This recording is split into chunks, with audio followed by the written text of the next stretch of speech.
Hey guys, welcome to my Natural Academia. Today's video is part 1 of a 6-part series of why it's so hard to love our natural hair. So I know I haven't done one of these natural hair deep dive topic discussion conversation type of videos this year at all. It's because I've been very busy, y'all, but I don't know. I'm finding myself becoming more and more passionate about natural hair, and there's a lot of things that inspired this deep dive for me. You know, if you guys are avid watchers of mine, or maybe you've come across it or not, maybe I don't know. But if you haven't, my last deep dive was on our obsession with hair that isn't our own texture, and that I think was a 4 or 5 part series, and it took me 6 months to complete. But I think this series will only take about 6 parts to unpack, and there's a lot that goes into this topic of why it's so hard to love our natural hair. I'm very excited to kind of discuss it with you guys because I love it when you guys also give me your thoughts and feelings in the comments. So yeah, I'm excited. So I'm gonna call this an episode just to make it sound a little bit more fancy, or a little bit more, you know, a little bit more upscale. You know, I spent a lot of time writing and researching and scripting every single part for this series, and I'm very excited to get into it with you guys.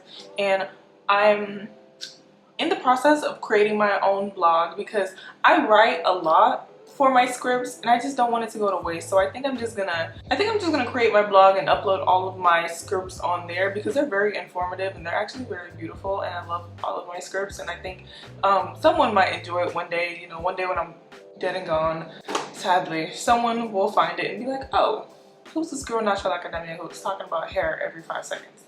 But anyways, in today's video, we're not going to get deep into the topic. This video is essentially going to be an introduction to the topic of why it's so hard to love our natural hair, and I'm specifically talking about us in the Black community, so no one is confused. This will essentially be an introduction. I'll also be going over what inspired me to talk about this topic, as well as a brief discussion about the topic a little bit later on, and then I'll conclude it. And then the next, I feel like I'm talking so much, but I'll go in a little bit later on in the video as to what the other 5 parts of the series will entail. So as I stated a little bit earlier in the video, the series is going to be all about why it's so hard to love our natural hair, specifically in the Black community.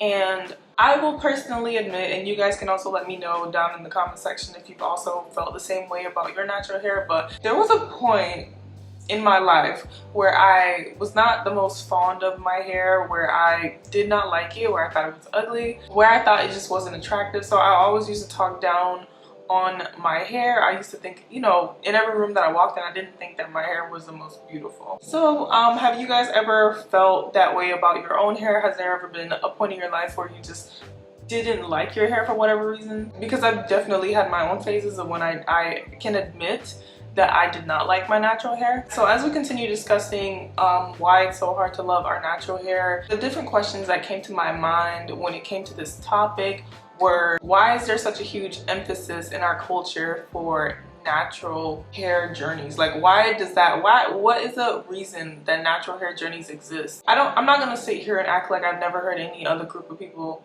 or you know, group of people outside of the Black community say that they're on a natural hair journey or say those words specifically, but I feel like it's very emphasized in our culture to have a natural hair journey. I don't know, simple things is like cutting our hair becomes part of our natural hair journey. Why isn't the texture of our hair worth celebrating? Why does kinky short hair get looked down on in comparison to straight short hair?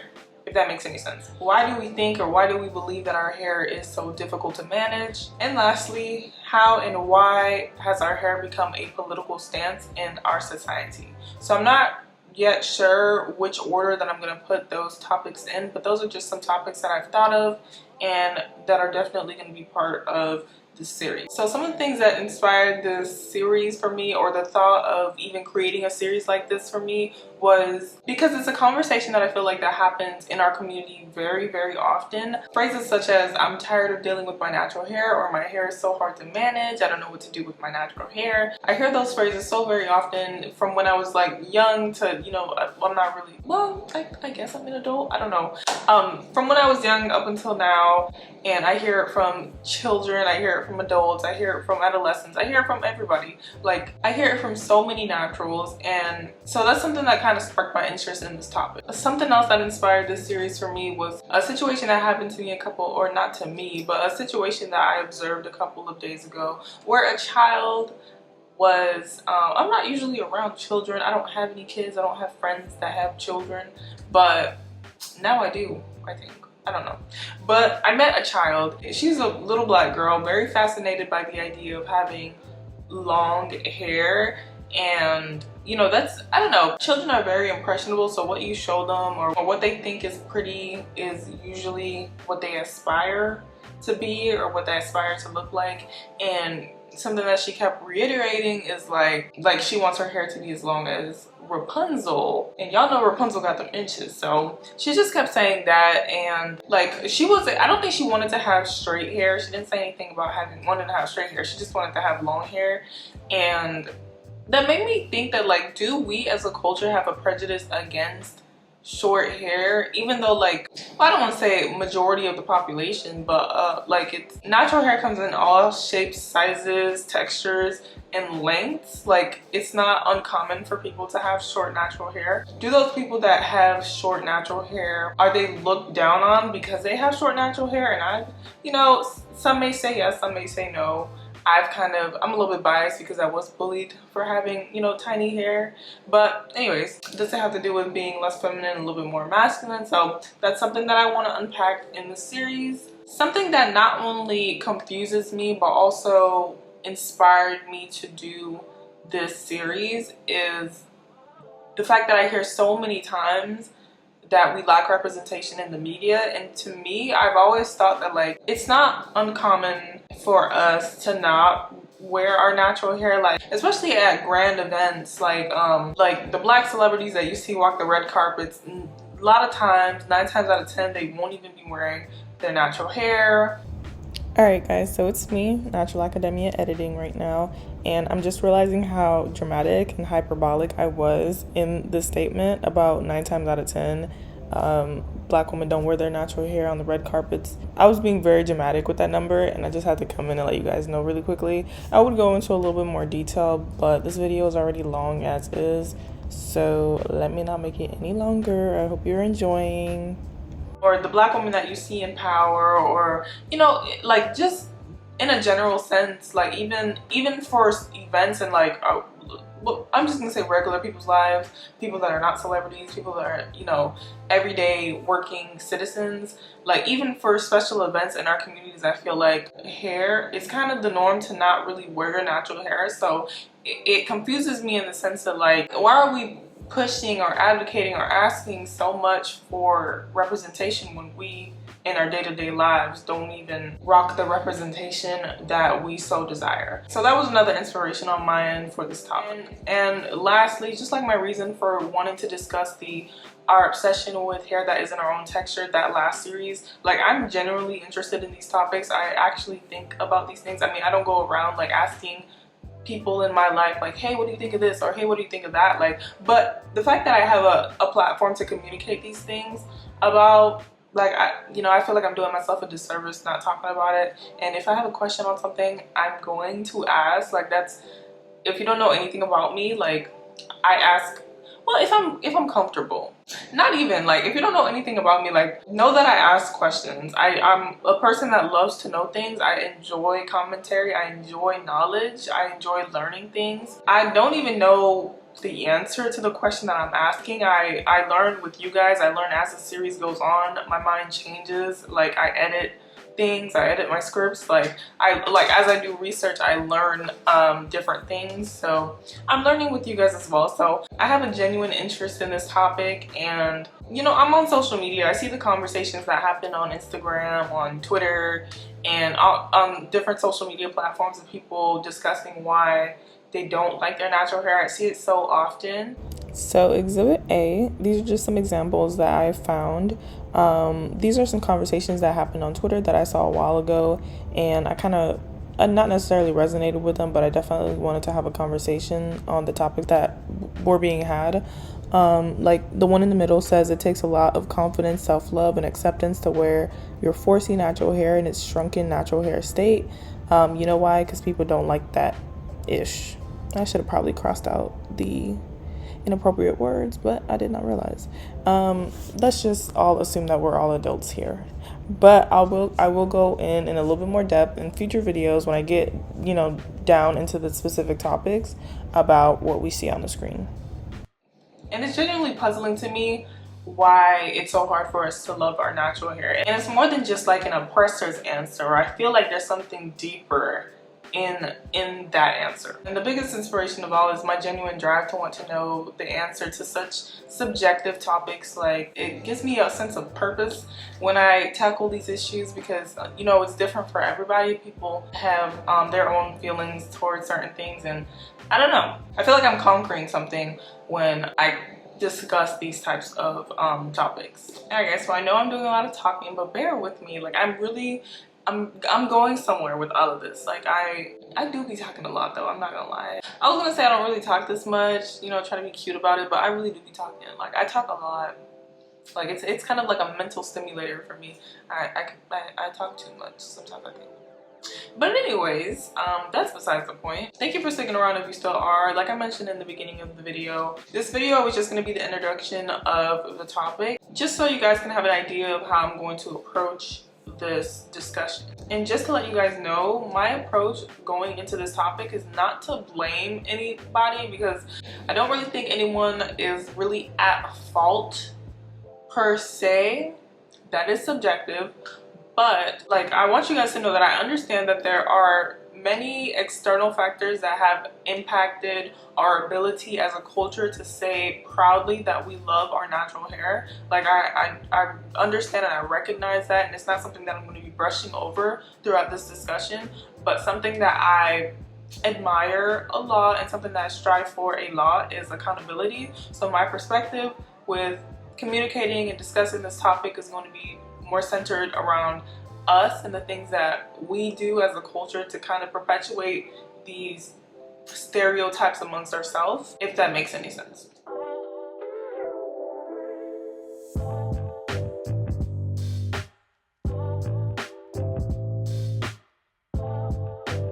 Something that I want to kind of discuss really quickly is insecurities.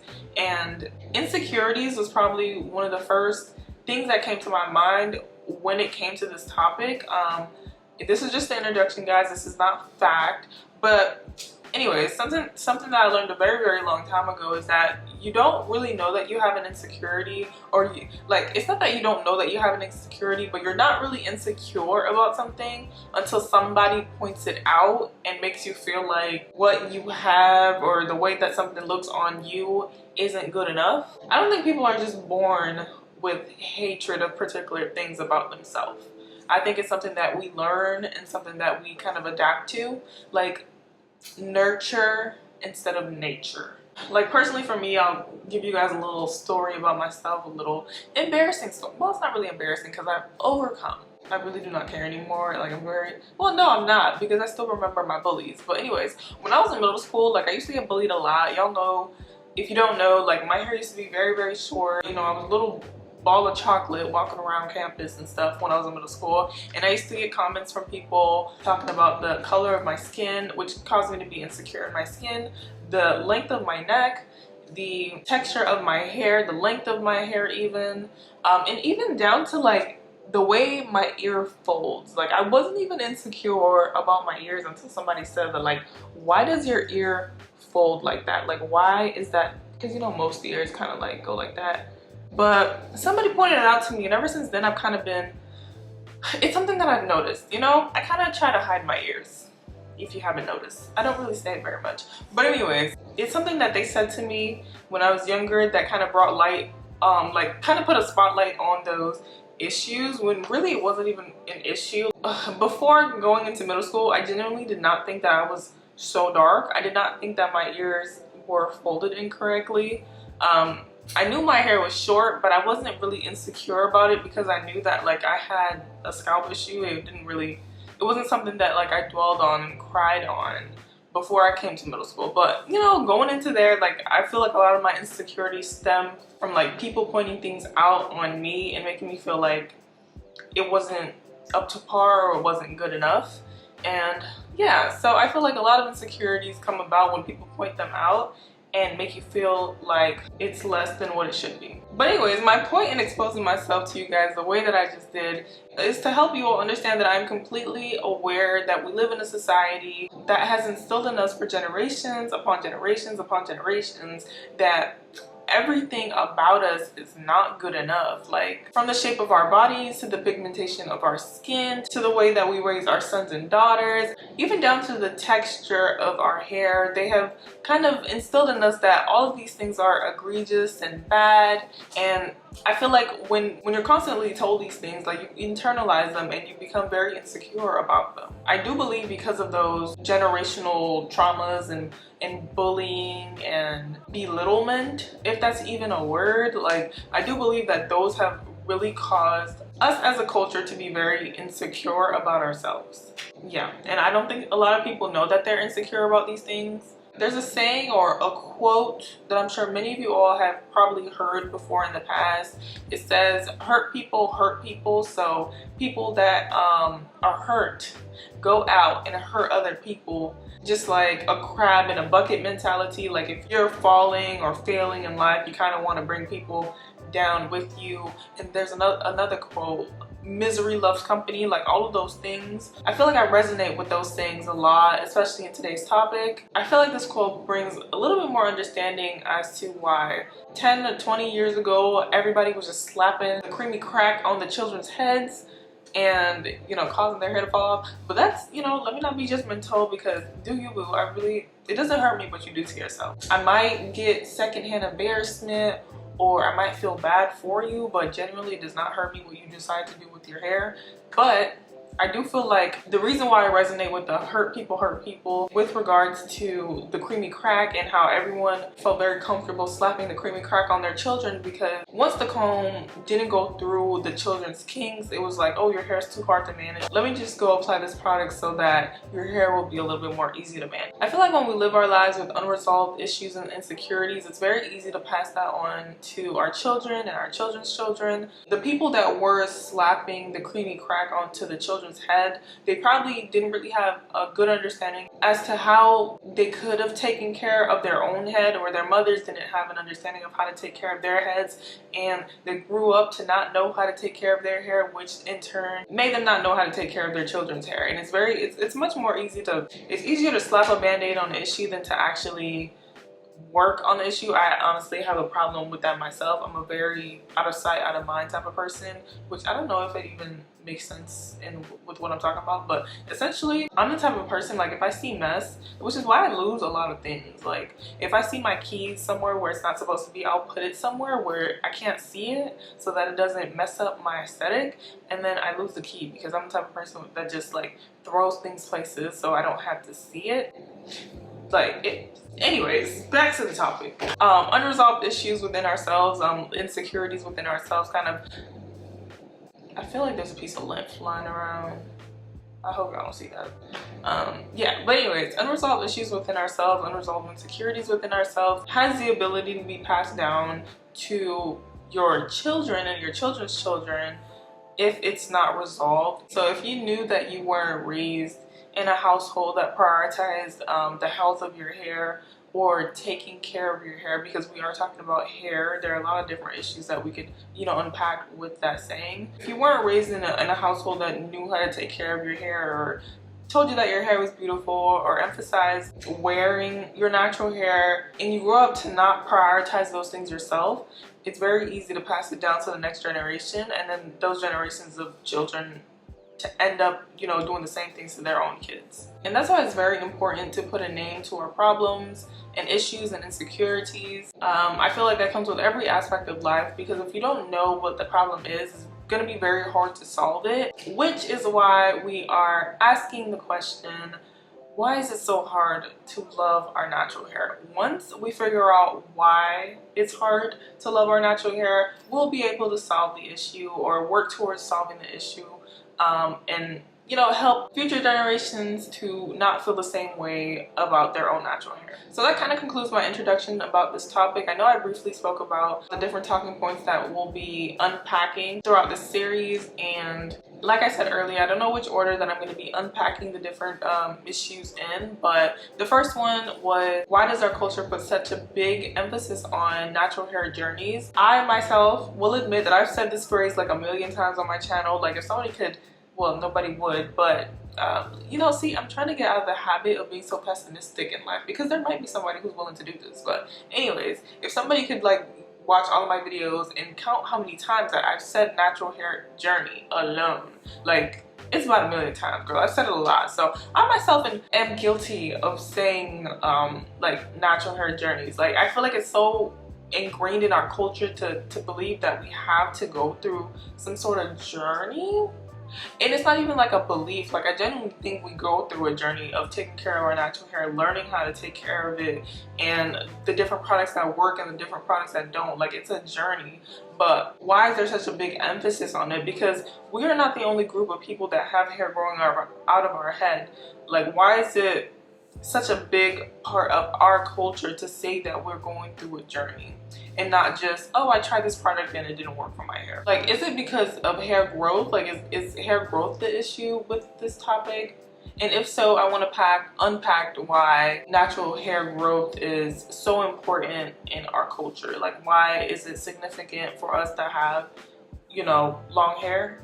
If that makes any sense. I don't know yet, girl. We're a little crusty on the details, but we're gonna get there, okay? I'm gonna be much more organized the next video. I'm gonna have a little bit more structure. The next topic that I also want to get into in the series is why short, kinkier hair gets looked down on more than short, straight hair or short, straighter hair. I also want to unpack that, and I feel like unpacking that will kind of lead us to the conversation of texturism and lengthism, which I've kind of briefly touched on in my obsession with hair that isn't our own texture. So I'll probably have to go look at my notes that I did for that video to kind of see if it matches up with this topic. I don't even know if those are actual words, texturism and lengthism. I kind of just started saying it one day, and it's kind of been history ever since. So yeah, I think it's very important to understand why our short, kinkier hair isn't as widely accepted as straight natural hair. Like, what is the difference? Aside from like the textures, what really is the difference? And you guys are probably thinking like, oh, these are such obvious questions, but is it really? Is it really, girl? I don't think so. I really think there's more to everything. And I also want to get into the topic of why we believe so much that our hair is difficult. I genuinely don't think that natural hair is difficult. Does it take a lot of time? Yes, but all good things come with time. You know, I don't think it's so difficult to a point where like it gives reason to give up on. Like, you know what I mean? Like, I really want to know, like, what about our natural hair makes it so difficult to take care of? Is it our texture that makes it so difficult to take care of our hair, or is it because we don't know how to properly manage our textures? I don't know, girl. We just gonna be unpacking that too, okay? I'm excited about that one. We'll also be discussing if the texture or if our hair in general is even worth celebrating. Is it something that should be such a topic of discussion? You know, because hair grows out of everybody's head. Like, is it something that we should be proud of? I personally, I'm gonna be a little bit biased with this point, because I do feel like our natural hair is very beautiful. Like, our hair, it boggles my mind to even think about how our hair is different from every group of people on this earth. I feel like the chosen one. I feel like I was gifted a gift. Does that make sense? The simple fact that our hair defies gravity, and the different styles that we can even do with our hair, the fact that we can wear our hair in like locks and it be so beautiful and not look like a bird's nest.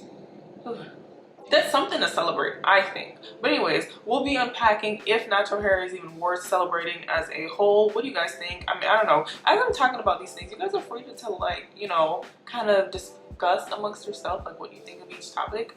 I'm very excited about this topic, if you cannot tell. And lastly, the last thing that I kind of wanted to touch on is kind of the history of our hair. I kind of plan on doing a whole history lesson. So if you're interested in like history, or I love history. I love learning about my culture. I love learning about what they did to us. child, they did a lot. But I just love all things black, all things natural hair. So I'm very interested to kind of go into the whole history of our natural hair, but in the perspective of why and how our hair has become a political statement. So I'm going to be deep diving into it in that perspective. We'll mostly be taking some time to unpack the Afro, figure out how and where in history like our hair became such a like political statement. Because if you go to your job with your hair just in a big Afro, like you're gonna get weird looks. They might even call somebody for you, like, hey, like, I don't know, there's been so many situations in the past where we've worn our hair in certain styles and we've gotten the cops called on us. We've been told to go home from work because it's just inappropriate, and it's just like, it's, to me, it's just hair. But we'll definitely be unpacking the Afro. I might even try to force myself into a little circular Afro just for the sake of excitement. I do believe that, like, just imagine, y'all, if we all decided to wear our Afros out at once, like all at once, every single person in our culture just woke up one day and said, I'm gonna pick my hair out into an Afro. The grounds on this earth would shake. They wouldn't know what to do with themselves. That's how influential our hair is. That's how influential natural hair is in my mind, at least. But in conclusion, y'all, to kind of not necessarily summarize, but to kind of give you guys a brief understanding of where I'm at this point in my life with regards to this topic and natural hair, at least. I truly believe that natural hair is an extension of our bodies, which literally it is. It is part of our bodies, just like our fingers and our toes and our skin connects, you know, our bodies together. Like the hair that goes on top of our head goes out of our body, and it's an extension of our body. Part of the idea of self-love, the same self-love that I feel like has been a topic of discussion for many people throughout these past few years. Like, one of the biggest ideas of self-love is to love oneself completely, like to love yourself down to the core, and even down to our imperfections and our insecurities and the things that we don't think are perfect,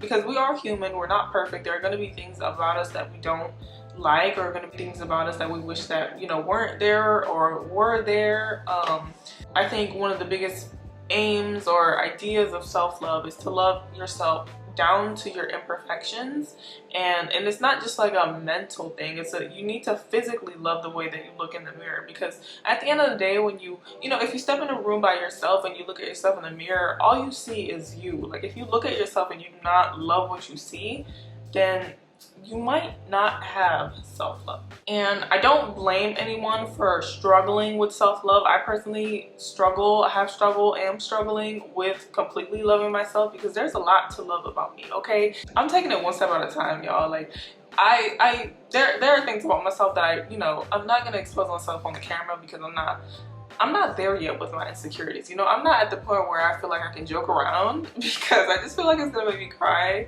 if I talk about it. But anyways, I don't blame anyone for not completely loving themselves. Your natural hair is part of you. I do feel like it's something that deserves to be loved, just like everything about yourself deserves to be loved as well. I think the hair is an extension of yourself, and if you're gonna love yourself truly, I think it's partly self-love to love your natural hair as well. I don't know, it's just me. Don't fight me. And like I said a little bit earlier, I'm on the journey myself. It's not an easy journey to be completely in love with yourself. And especially as time goes on and you age and things change about you, like, you're constantly changing, your mindset is changing, what you find attractive is changing, what the norm and trend is always changing. So it's kind of very hard to be completely in contentment with oneself when there's so much change that happens in the world. And time also changes us, age also changes us. But I don't feel like that should let you stop yourself from trying at least to love yourself. I don't think that you should let that be the reason why you give up on trying to love yourself, because at the end of the day, when you step in a room by yourself and you're looking at yourself in the mirror, all you see is you.